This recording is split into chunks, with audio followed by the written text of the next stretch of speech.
Hello students, मैं SK. Sinha आप लोगों को सीजल संकल्प मैथमेटिक्स क्लासेज में स्वागत है। हम लोग आज टाइम एंड डिस्टेंस में जो कि हम लोगों का 8700 प्लस से है, टाइप 11 को हम लोग छोड़ दिए थे क्योंकि वो रेस से रिलेटेड था। तो आज हम लोग इसे कंप्लीट कर लेते हैं। और आपको जैसा कि इसके पहले भी आपने देखा कि हम लोग एलजेब्रा में कोऑर्डिनेट का जो सेक्शन था उसे हम लोग क्लियर किए थे। तो जो भी हम लोगों का चैप्टर में जो छोटा छोटा सा चीज़ छूट गया है उसे हम लोग यहाँ पर पहले क्लियर कर लेते हैं। तो आइए यहाँ पर हम लोग चलते हैं टाइम एंड डिस्टेंस में टाइप 11 में। क्वेश्चन को हम लोग यहाँ पर बारीकी से पढ़ेंगे। क्वेश्चन यहाँ पर आप लोगों को फर्स्ट कहता है ए और बी 1 किलोमीटर के दौड़ में ए 25 सेकेंड से जीतता है। देखेंगे यहाँ पर कहता है कि ए और बी 1 किलोमीटर दौड़ते हैं और ए 25 सेकेंड से जीतता है। पहले यहाँ पर हम लोग डायग्राम से क्वेश्चन को समझेंगे। यहाँ पर ए और बी यहाँ से चलते हैं तो सीधी सी बात है, ए अगर पहुँच जाता है तो बी को यहाँ से यहाँ तक पहुँचने में 25 सेकेंड का समय लगता है। ये हम लोगों को स्पष्ट पता चल चुका है। उसके बाद आगे कहता है कि ए और सी 1 किलोमीटर दौड़ते हैं तो ए 275 मीटर से जीतता है। यहाँ पर ए और बी दौड़ रहे थे, अब यहाँ पर ए और सी दौड़ते हैं तो यहाँ पर ए कहता है कि सी से 275 मीटर से जीतता है। उसके बाद हम लोग कहता है कि जब बी और सी उतनी ही दूरी दौड़ते हैं तो बी 30 सेकेंड से जीतता है। नेक्स्ट हम लोगों को दे रहा है बी और सी के बारे में। कहता है कि जब बी और सी दौड़ते हैं तो वैसे केस में बी 30 सेकेंड से जीतता है। अब यहाँ पर जो हम लोग देख रहे हैं 30 सेकेंड से जीत रहा है। अब देखेंगे यहाँ पर क्वेश्चन को हम लोग कैसे एडजस्ट करेंगे, ये बात आप लोगों को अच्छी तरह से समझना होगा। सबसे पहला चीज़ है कि ये तीनों को आप लोगों को एक ट्रैक पर ला लेना होगा। जब तक कि ये ए बी सी को हम लोग एक ट्रैक पर नहीं लाते हैं तब तक हम लोगों को इसके बारे में जानकारी नहीं मिलेगा। तो चलिए हम लोग एक ट्रैक पर लाने के लिए सोचते हैं कि आखिर ये कैसे एक ट्रैक पर आ सकता है। तो चूंकि यहाँ जो हम लोग देख रहे हैं कि ए बी को 25 सेकेंड से हरा देता है, बी सी को 30 सेकेंड से हरा सकता है। यहाँ पर हम लोग देख रहे हैं कि टाइम का अंतर दिया हुआ है और ये जो आप देख रहे हैं यहाँ पर ये आप लोगों का 275 दिया हुआ है। तो ऐसी स्थिति में अगर हम लोग इस B और C को अगर इस ट्रैक पर ला दें तो ऐसी स्थिति में B से C हमारा पीछे होगा और ये होगा 30 सेकेंड। देखिएगा यहाँ पर हमने क्या किया, इसे इस पर एडजस्ट कर दिया। जैसा कि आपको बताए थे कि हमें करना क्या होगा कि ए बी सी को एक ट्रैक पर लाना होगा। अब आप लोग सोच रहे होंगे कि हमने इसे इस पर क्यों नहीं डाला, क्योंकि यहाँ पर दूरी था और यहाँ दोनों में समय दिया हुआ था। तो ऐसी स्थिति में हम लोग यहाँ पर नहीं कर सकते थे। तो ऐसे भी यहाँ पर अब देख रहे हैं कि यहाँ पर बी से सी जो है 30 सेकेंड पीछे है, 30 सेकेंड पीछे कर दिए। लेकिन अब ए और सी के बीच का जो टाइमिंग आप लोग देख रहे हैं ये 55 सेकेंड का हो जाता है। तो ए और सी के बीच का डिस्टेंस यहाँ पर 55 सेकेंड में कवर हो रहा है और ये डिस्टेंस यहाँ पर जो हम लोगों का है 275 मीटर है। यहाँ से हम लोग देख रहे हैं कि सी को अब यहाँ से यहाँ आना है तो 55 सेकेंड का समय लगता है, जो कि यहाँ पर जो हम लोग देख रहे हैं ये दूरी हम लोगों का 275 है। तो सी का चाल हम लोग यहाँ से निकाल सकते हैं। ये आपका 275 मीटर का डिस्टेंस 55 सेकेंड में तय होता है। यहाँ से आप लोग देख रहे हैं कि ये आप लोगों का 5 मीटर पर सेकेंड हो जाता है। सी का चाल हम लोगों का आ चुका है 5 मीटर पर सेकेंड। अब क्या पूछता है ये हम लोग विचार करते हैं। तो कहता है कि 1 किलोमीटर के दौड़ में ए को कितना समय लगेगा। तो चलिए सी का समय सीधी सी बात है, सी का समय अगर हम लोग निकालना चाहेंगे तो टोटल 1 किलोमीटर हमारा 1000 मीटर होता है। चाल हमारा 5 मीटर पर सेकंड है, अर्थात ये 200 सेकंड होता है। लेकिन आप लोग देख रहे हैं कि C को अगर 200 सेकंड लगता है तो A चूंकि देखा जाए तो A C से 55 सेकंड पहले पहुंच जाता है। इसका मतलब यहाँ पर यह होता है कि A का समय अगर हम लोग फाइंड आउट करना चाहेंगे तो ये हम लोगों का 200 सेकंड जो हम लोग देख रहे हैं उसमें से 55 सेकंड को हम लोग माइनस कर देंगे, जो कि 145 सेकंड हो जाता है, जिसे आप लोग चाहेंगे तो लिख सकते हैं 2 मिनट और 25 सेकंड। ये था जो कि हम लोगों का सेकंड ऑप्शन फर्स्ट ऑप्शन यहाँ पर हम लोग को मिल रहा है। अब आगे चलेंगे हम लोग। तो यहाँ पर क्वेश्चन को आप लोगों को यहाँ पर समझना था कि जब तक कि हम लोग एक ट्रैक पर नहीं लाएंगे तब तक हम लोग एक दूसरे का कंपैरिजन यहाँ पर नहीं कर सकते हैं। नेक्स्ट क्वेश्चन भी हम लोगों का ठीक उसी प्रकार से है, लेकिन क्वेश्चन को आप लोग बारीकी से पहले समझेंगे। कहता है कि 6 मिनट के अंतराल पर एक ही स्थान से 2 बंदूकें चलाई गई। उस स्थान की ओर आते हुए एक व्यक्ति को दोनों बंदूक चलने की ध्वनि 5 मिनट 52 सेकंड के अंतराल पर सुनाई देती है। यदि ध्वनि की चाल 330 मीटर पर सेकंड हो तो वह व्यक्ति किस चाल से उस स्थान की ओर चल रहा है। देखिए यहाँ पर क्वेश्चन बहुत ही इंटरेस्टिंग है। जैसे क्वेश्चन को आप लोगों को मैं पहले समझा देता हूँ। जैसा कि आप लोग यहाँ पर क्वेश्चन देख रहे हैं, तो सपोज यहाँ पर गोली चलता है और ये गोली का आवाज़ जो है सपोज यहाँ पर आदमी के पास आ जाता है। ये आदमी के पास आने में कुछ भी समय लग सकता है, 1 घंटा 2 घंटा 10 मिनट 20 मिनट 50 मिनट कुछ भी हो सकता है। लेकिन गोली फर्स्ट चलता है, उसके बाद गोली सेकंड भी यहीं से चलता है। यहाँ से 2 गोलियाँ चलाई जाती है और दोनों गोली में समय का जो अंतर होता है वह 5 मिनट का अंतर होता है। ध्यान देंगे, अगर 5 मिनट के अंतर पर दोनों गोलियाँ छोड़ी जा रही है तो इस व्यक्ति के पास जो आवाज़ होगा वह 5 मिनट के अंतराल पर पहुँचेगा। जैसे आप लोग मान के चलते हैं कि आप अपने घर से ऑफिस के लिए 10 बजे निकलते हैं, उसी चाल से मान लिया जाए कि आपके घर के भाई हो या कोई अदर सदस्य जो हो, आप 10 बजे निकलते हैं और आपका भाई या घर का कोई दूसरा सदस्य 10:30 बजे निकलता है, तो वह आधे घंटा विलंब से चला है।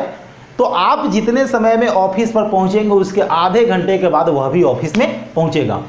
तो ये डिपेंड नहीं करता है कि दूरी कितना है, क्योंकि जितना देर से यहाँ से हम लोग निकलेंगे उतना ही देर से वहाँ पर पहुँचेंगे। जैसे अभी आप लोग देखते होंगे, सपोज डेली आप लोग ऑफिस के लिए निकल रहे हैं, 9:30 बजे निकलने के बाद आप 10 बजे पहुंच जाते हैं। जिस दिन आप घर से अगर 10 मिनट लेट से निकलेंगे तो सीधी सी बात है 10 मिनट लेट से पहुंचेंगे। तो ये बीच का इंटरवल चाहे कितना हो, आप जितना देर से निकलेंगे उतना ही देर से वहां पर ऑफिस में भी आप लोग पहुंचेंगे। तो लेकिन यहां पर मामला कुछ और है। मामला क्या है कि गोली नंबर 1 का आवाज़ जैसे ही यह आदमी सुनता है तो सुनने के बाद यह आदमी इधर से चल देता है। बात को समझेंगे, गोली यहाँ से चलता है, गोली का आवाज़ इसके पास पहुँचता है, तो सीधी सी बात है दूसरी गोली 5 मिनट के बाद चला है। तो जैसे ही ये गोली की आवाज़ सुनता है, पहले गोली का आवाज़ सुनता है, तो वह आदमी गोली की दिशा में भागना शुरू कर देता है। ऐसे केस में दूसरी गोली भी यहाँ से चल रही है, तो सीधी सी बात है कि अगर ये व्यक्ति यहीं पर खड़ा होता तो 5 मिनट के बाद उसे दूसरे गोली का आवाज़ सुनाई दे देता। लेकिन उसने क्या किया, जैसे ही गोली का आवाज़ सुनता है तो वह गोली की दिशा में ही भागना शुरू कर देता है। गोली की दिशा में भागना शुरू कर देता है। अगर यह यहाँ पर स्थिर होता तो ऐसी स्थिति में 5 मिनट के बाद सुनता, लेकिन गोली की दिशा में भागता है, जिसके कारण उसे गोली का आवाज़, सीधी सी बात है जिधर से गोली आ रही है अगर उसी तरफ जाएंगे तो हम लोग पहले ही उसे सुन लेंगे। तो ऐसा होने के कारण यहाँ पर वह 5 मिनट 52 सेकंड में आवाज़ सुन लेता है। 5 मिनट 52 सेकंड में आवाज़ को सुन लेता है। 5 मिनट 52 सेकंड को आप चाहेंगे तो 352 सेकंड भी लिख सकते हैं। वह आवाज़ को 352 सेकंड में सुन लेता है। अब आप लोग सोच सकते हैं कि 352 सेकंड में आवाज़ सुना है तो यह आदमी 352 सेकंड तक चला है। यह आदमी कितने सेकंड तक चला है? 352 सेकंड तक चला है। लेकिन यहाँ पर जो हम लोग देख रहे हैं, सॉरी, यहाँ पर गोली जो हम लोग को दिया हुआ है 5 मिनट, एक ही स्थान से 2 गोलियां चलाई जाती है। एक स्थान की ओर जाते हुए एक व्यक्ति 2 बंदूक की ध्वनि को इतना देर में सुनता है, और यहाँ पर हम लोग को दे रहा है कि दोनों बंदूकें चलने की ध्वनि 5 मिनट 52 सेकंड के अंतराल पर सुनाई देती है। हाँ, ये देखिए यहाँ पर हम लोग को दिया हुआ है कि ये 6 मिनट पर चलाया गया है, तब तो पहले हम लोग सुन लेंगे। तो सोच लीजिए यहाँ पर कि ऐसे तो टोटल हम लोगों का 360 सेकंड का टाइम लगता। तो हुआ क्या है कि ये आदमी 3 मिनट 52 सेकंड तक पैदल चला है। अगर यह आदमी पैदल नहीं चलता तो भी ये 360 सेकंड के बाद आवाज़ सुन लेता। ध्यान देंगे, बात को समझेंगे। अगर यह आदमी नहीं चलता तो 6 मिनट के बाद वो आवाज़ को सुन लेता, लेकिन चूंकि ये पैदल चला है जिसके कारण यह 352 सेकंड के बाद आवाज़ को सुन रहा है। तो इतना पैदल चलने के बाद आदमी 352 सेकंड में जो दूरी तय करेगा, उस दूरी को ये जो बंदूक की गोली है वह 8 सेकंड में गोली तय कर लेता। ध्यान देंगे, गोली जिसे 8 सेकंड में तय करता है उसे आदमी जो है 352 सेकंड में तय करता है। सीधी सी बात है, गोली द्वारा तय किया गया 8 सेकंड में जो दूरी होगा वह आपका 352 सेकंड में आदमी कवर करता है। जैसे आप लोग सोच सकते हैं कि एक तरफ कोई आपके तरफ आ रहा है, बाइक से आप पैदल जा रहे हैं, तो अगर आप 1 घंटे के बाद अगर मिलते हैं तो आपने 1 घंटा में जो दूरी तय किया उस दूरी को बाइक वाला कुछ मिनट में ही तय कर सकता था। तो यहाँ पर कॉन्सेप्ट हम लोग का क्लियर है कि अगर यहाँ पर वह आवाज़ को सुनता है तो इस आवाज़ को यहाँ से यहाँ तक आने में 8 सेकंड का समय लगता, लेकिन आदमी को यहाँ से यहाँ आने में 3 मिनट 52 सेकंड का समय लगा है। तो यहाँ पर रास्ता हम लोगों का बिल्कुल क्लियर है। यहाँ पर हम लोगों का ध्वनि का चाल दिया हुआ है और ध्वनि का चाल हम लोग का दिया हुआ है 330 मीटर पर सेकंड। तो चलिए ध्वनि जो है 8 सेकंड में जितना दूरी तय करेगा, आदमी यहां पर 352 सेकंड में तय करेगा। तो ध्वनि का चाल 330 मीटर पर सेकंड है, 8 सेकंड तक तय किया है। आदमी के चाल को आप x मान लीजिए और ये हो गया 352, अर्थात आप यहाँ से अगर इसे काटेंगे तो 8 चौका 32, 8 चौका 32, अगर आप लोग 11 से काटेंगे तो 30 बार में ये कटेगा और 11 चौक 44 और ये 2 बार में और ये 15, x का मान आपका 15/2 मीटर पर सेकंड होगा। लेकिन आपसे पूछा जाता है कि आदमी का चाल किलोमीटर पर आवर में क्या होगा, तो जैसा कि आप लोगों को पता होगा कि इसके लिए हम लोग 18/5 से गुना कर देते हैं 3 बार में और ये 9 बार में, इस तरह से 27 किलोमीटर प्रति घंटा आदमी का चाल हो जाता है, जो कि यहाँ पर हम लोगों को सेकंड ऑप्शन आ रहा है। तो आप लोग यहाँ पर देख रहे हैं कि क्वेश्चन को हम लोगों को यहाँ पर बारीकी से देखने की आवश्यकता है, और जब आप बारीकी से क्वेश्चन को देखेंगे तब भी जाकर के ये आप लोगों को क्लियर हो पाएगा। तो अब हम लोग चलेंगे नेक्स्ट क्वेश्चन की ओर, क्वेश्चन नंबर 3 की ओर। देखिए क्या कहता है, एक व्यक्ति किसी दूरी पर पैदल जाने और वापस घुड़सवारी से आने में 6 घंटा 15 मिनट का समय लेता है।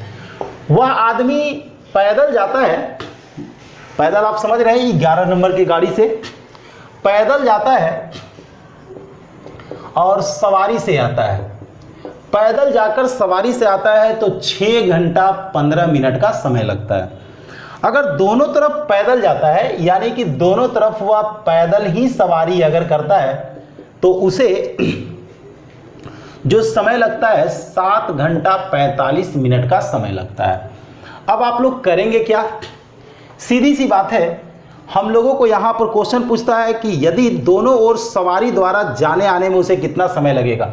हम लोग इसमें 2 से मल्टीप्लाई कर देते हैं। अगर दोनों तरफ 2 से अगर हम लोग मल्टीप्लाई कर देते हैं, 2 पैदल और 2 सवारी, तो ये आप लोगों का 12 घंटा 30 मिनट हो जाता है। सोच सकते हैं 2 पैदल 2 सवारी हम लोगों का 12 घंटा 30 मिनट और 2 पैदल आपका 7 घंटा 45 मिनट। तो 2 पैदल का वैल्यू आप यहां पर पुट कर दीजिए, 7 घंटा 45 मिनट प्लस दोनों तरफ सवारी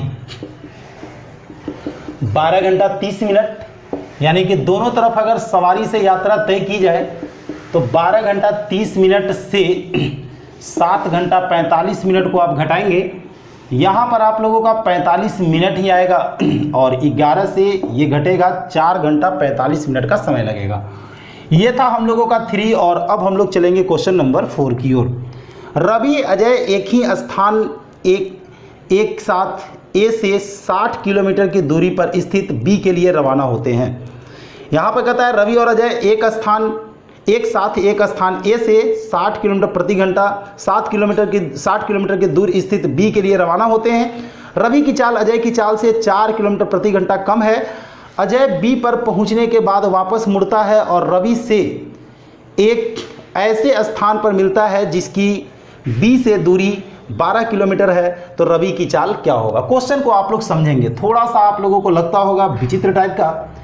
ए से बी की ओर यहाँ से रवि और एक और यहाँ पर व्यक्ति दिया हुआ है, वह दिया हुआ है अजय। रवि और अजय यहाँ से चलना शुरू करते हैं ए से बी के लिए, जहाँ की दूरी ये 60 किलोमीटर है। और कंडीशन यहाँ पर कहता है कि रवि की चाल अजय की चाल से 4 किलोमीटर प्रति घंटा कम है। रवि का अगर x है और अजय का y है तो रवि अजय से 4 किलोमीटर प्रति घंटा कम है। तो ऐसी स्थिति में यहाँ पर हम लोग लिख सकते हैं कि रवि x है तो ये आपका x + 4 है। हालांकि इसकी कोई विशेष ज़रूरत हम लोग को नहीं पड़ेगा। तो सीधी सी बात है कि अजय यहाँ आगे निकल जाएगा और ये लौटना शुरू करेगा। ध्यान देंगे, जो तेज होगा वो आगे चला जाएगा और आगे आकर के बी के पास से हम लोगों को लौटना है। तो एक तरफ रवि पीछे हो जाता है और अजय आगे जाकर के लौटता है। तो रवि और अजय दोनों मिलकर के 60 दूनी 120 किलोमीटर की दूरी तय करेंगे। बात को समझ लेते हैं। अजय आगे निकल जाता है, यहाँ पहुँचता है तो अजय 60 किलोमीटर दूरी तय कर लेगा। उसके बाद ये बैक करेगा और रवि चूंकि पीछे से जा रहा है तो ऐसी स्थिति में जिस जगह पर ये मिलेंगे ये दूरी कहता है कि 12 किलोमीटर की दूरी पर मिलते हैं, सपोज सी पर मिलते हैं। तो ऐसे केस में हम लोगों को स्पष्ट यहाँ पर पता चल चुका है कि अजय हम लोगों को जो दूरी तय करेगा, अजय ज़्यादा तय करेगा और रवि जो है कम तय करेगा। रवि ऐसे यहाँ से जा रहा है तो ऐसी स्थिति में ये जो दूरी अप और डाउन का जो दूरी है 12 दूनी 24 किलोमीटर, ये 24 किलोमीटर दूरी अधिक तय करेगा कौन? अजय। क्योंकि रवि यहाँ से यहाँ तक पहुँचा ही है, रवि तो आगे बढ़ा ही नहीं है और अजय आगे बढ़ करके लौट गया है। तो ये 24 किलोमीटर अधिक दूरी क्यों तय करता है? क्योंकि इसका चाल 4 किलोमीटर प्रति घंटा अधिक है। तो ये इसका मतलब होता है कि ये 6 घंटा के बाद ये लोग मिलेंगे, 6 घंटा बाद ये मिलेंगे। तो क्वेश्चन यहाँ तक तो हम लोग का क्लियर है कि ये 24 किलोमीटर इसलिए हो रहा है कि 12 गए हैं और 12 हम लोग लौट गए हैं। लेकिन क्वेश्चन आप लोगों को क्या पूछता है ये देखते हैं। तो कहता है कि रवि की चाल क्या होगा।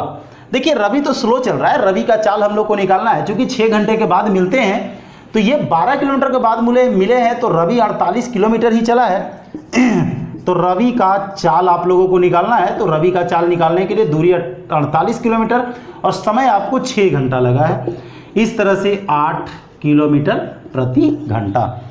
अगर यही हम लोगों को अजय का ज्ञात करना होता तो चाहते थे इसमें हम लोग 4 ऐड कर सकते थे। अदरवाइज 60 और 12 72 में हम लोग 6 से भाग देते तो ऐसे भी हम लोगों का 12 आ जाता। ये था हम लोगों का क्वेश्चन नंबर 4 और इसके बाद हम लोग चलेंगे क्वेश्चन नंबर 5 की ओर। देखिए क्वेश्चन नंबर 5 आपका क्या कहता है। आप लोगों को मैं डायग्राम इसलिए बना देता हूं कि ताकि आप लोगों को ये ज़्यादा क्लियर हो, बात को समझेंगे। कहता है कि 1 किलोमीटर की दौड़ में ए बी को 100 मीटर की प्रस्थान रियायत देकर भी 20 सेकेंड से जीत जाता है। देखिए यहाँ पर प्रस्थान रियायत देना, स्टार्ट देना, प्रारंभ देना, ये सेम चीज़ होता है। जैसे आप लोग देखते होंगे दौड़ का ऐसा भी होता है कि जो मान लेते हैं कि आप किसी को ये बोलते हैं कि तुम पहले, या मान लेते हैं कि 4 राउंड ही कहीं दौड़ना हो तो आप किसी मित्र को कह देते हैं, दोस्त को बोल देते हैं कि तुम 1 राउंड पहले मार लो, उसके बाद मैं दौड़ना शुरू करूंगा। और उसके बाद सीधी सी बात है उसे 3 राउंड दौड़ना होगा और आपको 4 राउंड दौड़ना होगा। तो आप कहते हैं कि उसके बाद भी मैं तुम्हें हरा दे सकता हूँ। या मान लेते हैं कि आप अगर तेज दौड़ने वाले हैं तो आप 4 तरह से जीत सकते हैं। ए और बी स्थान पर है तो यहाँ से मान लेते हैं कि एक्स और वाई 2 लोग दौड़ना शुरू करते हैं।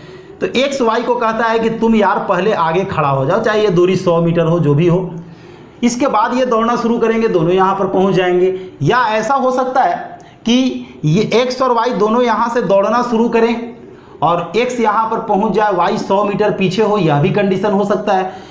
अगला कंडीशन हो सकता है कि इसे कह देंगे कि भाई तुम पहले 30 सेकंड आगे दौड़ लो, उसके बाद हम दौड़ना शुरू करेंगे। या ऐसा हो सकता है कि एक्स यहाँ पर पहुँच गया, उसके 30 सेकंड के बाद बी यहाँ पर पहुँच रहा है। तो दौड़ में ऐसा होता है कि या तो आप अगर जीत रहे हैं तो जीतने का तरीका यह है कि जो डिस्टेंस आप ज़्यादा दौड़ते हैं वह पहले ही अगले वाले को कह दीजिए कि भाई तुम आगे निकल जाओ। तो 2 तरह से उसे आगे निकलने के लिए कह सकते हैं कि तुम 100 मीटर आगे से दौड़ना शुरू करो, या कह सकते हैं कि तुम 5 सेकंड पहले से दौड़ना शुरू कर दो, 10 सेकंड पहले से दौड़ना शुरू कर दो। तो ये कंडीशन होता है। तो ये जो हम लोग पहले जो कह देते हैं कि तुम दौड़ना शुरू कर दो या 100 मीटर आगे तुम खड़ा रहो, उसके बाद दौड़ना शुरू करते हैं एक ही टाइम पर, तो जो पहले ही जो हम लोग टाइम दे देते हैं, दूरी दे देते हैं, इसी को कहा जाता है रियायत देना। रियायत का मतलब होता है छूट देना है। ये जानकारी आप लोगों को होगा। इसी को हम लोग कहते हैं स्टार्ट देना, प्रारंभ देना, यानी कि उसे पहले ही मैंने कह दिया कि तुम भाई वहाँ पर रहो। तो देखेंगे यहाँ पर आप लोगों को मैं जो बताने जा रहा हूँ, आप लोग डायग्राम पर पहले ध्यान देंगे। क्वेश्चन में थोड़ा सा आप लोगों को बारीकी से ध्यान देना होगा, तब भी जाकर के ये क्लियर होगा। तो देखिए यहाँ पर क्वेश्चन कहता है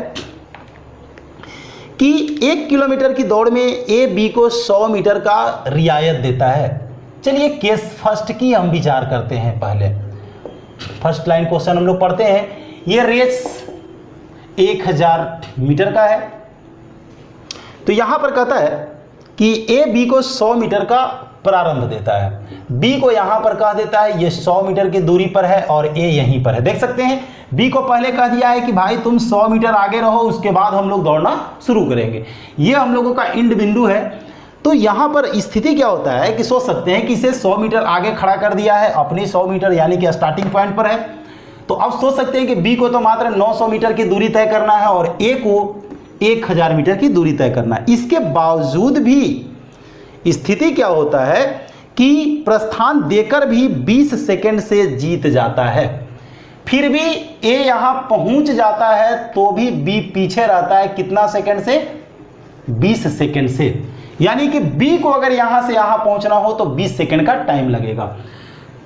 फर्स्ट कंडीशन हमारा ये है। अब आते हैं सेकंड कंडीशन में। पहले यहां पर आप लोगों को मैं फिगर को क्लियर कर देता हूं। अब कहता है कि किंतु यदि ए बी को 25 सेकंड का प्रस्थान रियायत देता, आपको बताए थे हम कि एक टाइम का भी रियायत दिया जाता है, जैसे यहां पर 25 सेकंड का रियायत देता है। यानी कह दिया 25 सेकंड का पहले कि आप दौड़ना शुरू कर दो, उसके बाद मैं पीछे से दौड़ूंगा। तो ऐसी स्थिति में इस बार क्या होता है कि जब बी को 25 सेकंड पहले से हम निकाल देते हैं तो बी अब ए को हरा देता है 50 मीटर से। देखिए यहां पर मामला उलट गया। यहां बी को प्रस्थान देने के बाद भी ए ही जीत रहा था और यहां बी को 25 सेकंड पहले अगर निकलने के लिए कहते हैं तो ये 50 मीटर से हरा देता है ए को ही। चलिए क्वेश्चन हम लोगों को यहां पर लिखा गया है। उसके बाद हम लोग को यहां पर कहता है कि ए को 1 किलोमीटर दौड़ने में क्या समय लगेगा। चलिए वो तो बात की चीज़ है। हम लोग ऐसा करते हैं कि ए का चाल हम लोग ले लेते हैं x मीटर पर सेकेंड और b का चाल हम लोग ले लेते हैं b का चाल y मीटर पर सेकेंड। शुरू करते हैं। a को अगर टोटल देखा जाए तो 1000 मीटर दौड़ना है। b को देखा जाए तो 900 मीटर दौड़ना है। b को 900 मीटर दौड़ने में जो समय लगेगा 900 बटा y लगेगा। a को 1000 बटा x लगेगा, क्योंकि b को मैंने 100 मीटर का रियायत दे दिया था। इस तरह से यहाँ पर 20 सेकंड का डिफरेंस होता है। ये हम लोगों को क्लियर हो चुका है। आप अगर चाहें तो इसे और सिंपल बना सकते हैं। 20 से अगर इसे हम लोग डिवाइड करते हैं तो 45 बटा y माइनस 20 × 100 50 बटा x बराबर आपका 1। ये आपका पहला इक्वेशन हो चुका है। अब इस पर हम लोग विचार करते हैं कौन कितना दौड़ता है, ये हम लोग देख लेते हैं। ए को देखा जाए तो ये 50 मीटर से पीछे रह जाता है। तो अब हम लोग यहाँ पर देखेंगे कि ए को टोटल 950 मीटर की दूरी तय करना है और बी को टोटल डिस्टेंस कवर करना है।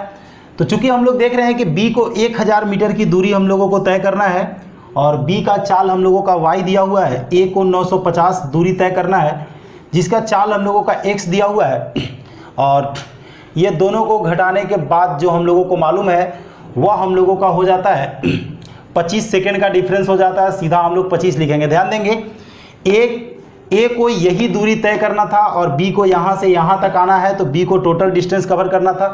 25 से हम लोग डिवाइड कर देते हैं तो ये आपका हो जाता है 25 चौका 100 40 बटा y और यहाँ पर जो आप लोग देख रहे हैं 25 या 75 38 बटा x बराबर आपका 1। ये आपका हो गया सेकंड। अब यहाँ से हम लोग देख क्या रहे हैं कि क्वेश्चन जो हम लोगों को पूछ रहा है, ये पूछता है क्वेश्चन में हम लोगों को पूछा जा रहा है कि ए को 1 किलोमीटर दौड़ने में क्या समय लगेगा। ए को ज्ञात करने के लिए बी को आपको काटना होगा। तो चलिए बी को हम लोग काटने का उपाय लगाते हैं।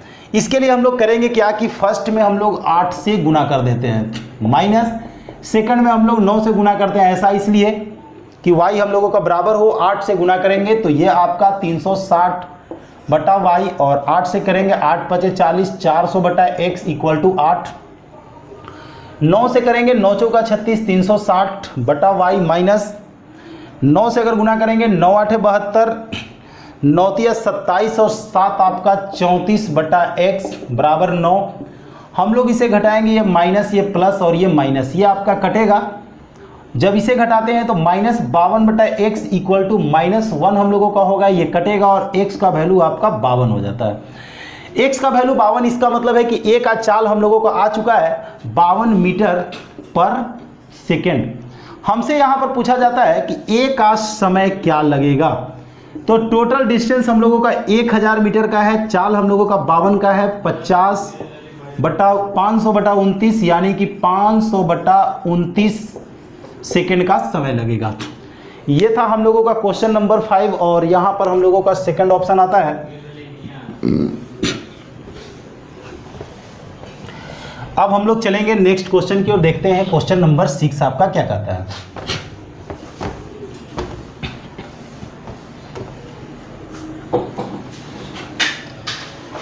देखेंगे क्वेश्चन नंबर 6 आपका कहता है, रवि 300 किलोमीटर की यात्रा अंशतः रेल और अंशतः कार से करता है।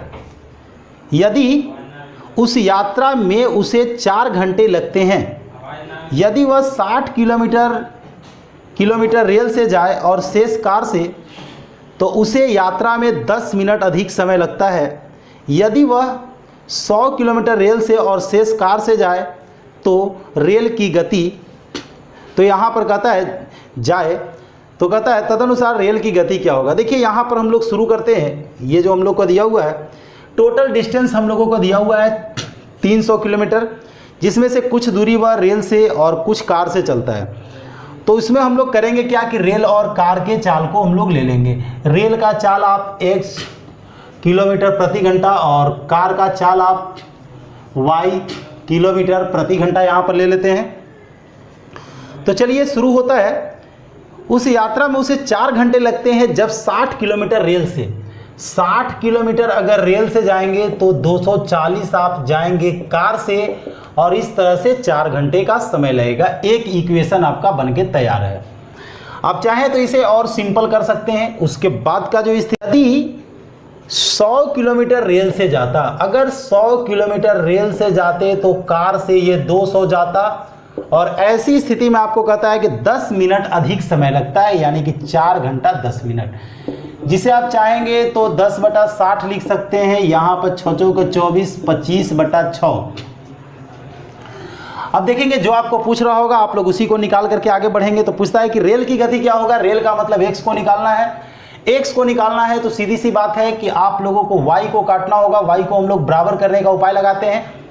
देख लेते हैं कैसे होगा। जैसे यहाँ पर हम लोग 25 से अगर इसमें डिवाइड कर दें और इसमें 4 से कर दें, तो देख लेते हैं ये 4 से डिवाइड करने के बाद 15 बटा x प्लस 4 से करते हैं 60 बटा वाई बराबर 1। ये आपका पहला तैयार हो गया। सेकंड यहाँ पर आप लोग का है 25 से डिवाइड करते हैं, 25 चौका 100, 4 बटा x और 25 8 है 200, 8 बटा वाई इक्वल टू 1 बटा 6। आपको मैं बोला हूं कि रेल को निकालना है तो कार वाले वाई वाले टर्म को काटना होगा। देखिए दोनों को बराबर करने के लिए इसमें 2 से और इसमें 15 से गुना कर देते हैं। 2 से अगर गुना करेंगे तो देखिए यहाँ पर 30 बटा x प्लस 120 बटा वाई बराबर 2, और यहाँ पर 15 से गुना करेंगे, 15 चौका 60 बटा x प्लस 120 बटा वाई बराबर 15 बटा 6। ये जैसे ही हम लोग घटाते हैं ये मामला हटेगा। ये आपका -30 बटा x बराबर, यहाँ पर जो हम लोग देख रहे हैं 6 दूनी 12 यानी कि -3 बटा 6 हम लोग को होता है। माइनस से माइनस कैंसिल होगा ये 2 बार में, और x का मान आपका आ जाता है 60 किलोमीटर प्रति घंटा। तो ये था हम लोगों का क्वेश्चन नंबर 6, और अब हम लोग चलेंगे क्वेश्चन नंबर 7 की ओर।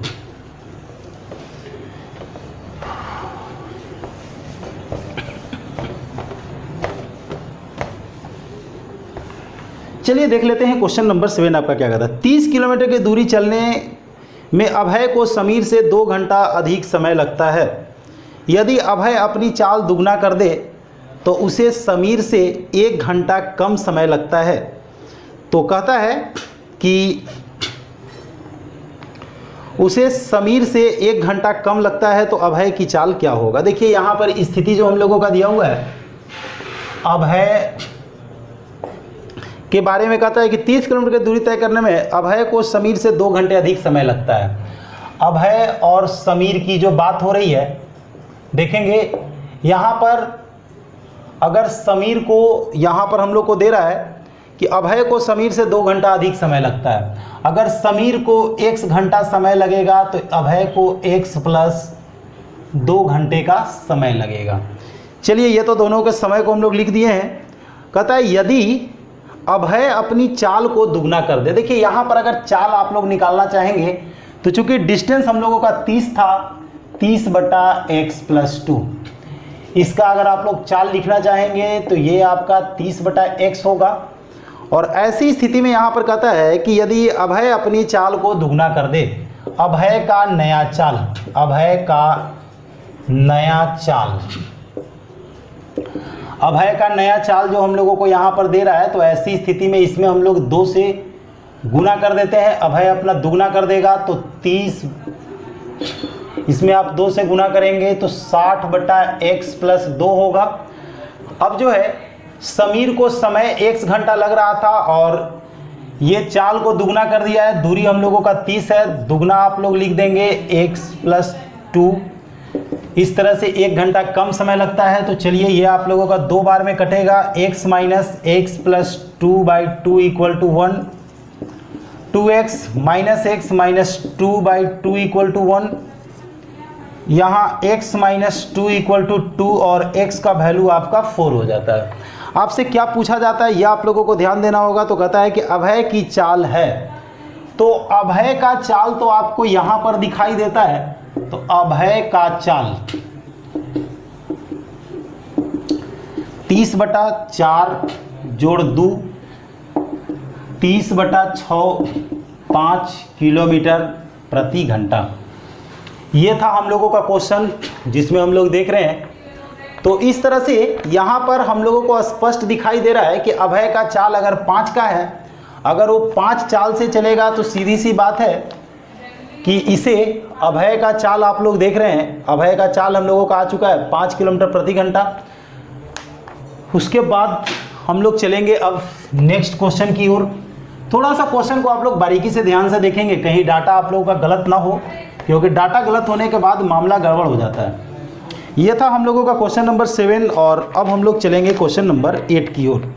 देखिए क्या कहता है, क्रमशः 100 मीटर और 95 मीटर लंबी 2 रेलगाड़ियां जब एक ही दिशा में चलती है तो 27 सेकंड में एक दूसरे को पार कर जाती है। देखेंगे दोनों रेलगाड़ी एक दूसरे की दिशा में जा रही है, तो ऐसी स्थिति में सीधी सी बात है दोनों का जो चाल होता है वो जुड़ जाता है। तो चाल एक का v1 है और दूसरे का हम लोगों का v2 है, तो v1 + v2 बराबर 100 मीटर + 95 मीटर बटा 27 सेकेंड का समय लगता है। 195/27। ऐसी स्थिति में अब जो हम लोग देख रहे हैं 27 से हम लोग डिवाइड कर देते हैं। डिवाइड करने के बाद देख लेते हैं 3 से अगर हम लोग डिवाइड कर दें या 3 से चलते हैं तो ये आप लोगों को 9 बार में कटेगा। और यहाँ जो हम लोग देख रहे हैं 3 से 3 छः 18, 3 5 15, तो ये हम लोगों का मीटर पर सेकंड होता है। 65/9 मीटर पर सेकंड को 18/5 से आप लोग गुना कर देंगे, ये 13 बार में, ये 2 बार में, यानी कि ये आपका हो जाता है 26 किलोमीटर प्रति घंटा। उसके बाद ये दोनों का योगफल हम लोगों को आ चुका है। तो देखिए यहाँ पर आप लोग को दे रहा था कि ये आपका दिया हुआ था कि एक ही दिशा में चलता है, एक ही दिशा में चलता है, तो ये आप लोग माइनस कर देंगे। उसके बाद दे रहा है कि जब वे विपरीत दिशा में चलते हैं, विपरीत दिशा में चलेंगे, आप लोग यहाँ पर जोड़ देंगे। ऐसी स्थिति में 100 + 95 आपका होगा और ये 9 सेकंड में ही तय होता है। 195/9 जिसे आप लोग 18/5 से गुना करके किलोमीटर प्रति घंटा में चेंज कर देंगे। 5 × 15, 5 × 9 45, ये आपका 78 किलोमीटर पर आवर हो जाता है। अब यहाँ पर आप लोगों को दोनों को स्पीड को निकालना है, तो ऐसी स्थिति में अगर आप दोनों को जोड़ देते हैं तो 2 × v1 बराबर, दोनों को आप जोड़ दीजिए, 8 × 6 = 14 हो जाता है, 7 × 2 = 9 और 1 × 10, ये आपका हो जाता है 52 किलोमीटर प्रति घंटा। एक का चाल हो चुका है। v2 अगर आप लोग को निकालना है तो दोनों को जोड़कर 78 है, 78 से 52 को हम लोग घटा देते हैं, इस तरह से हम लोगों का यहाँ पर जो हो जाता है 26 किलोमीटर प्रति घंटा हो जाता है।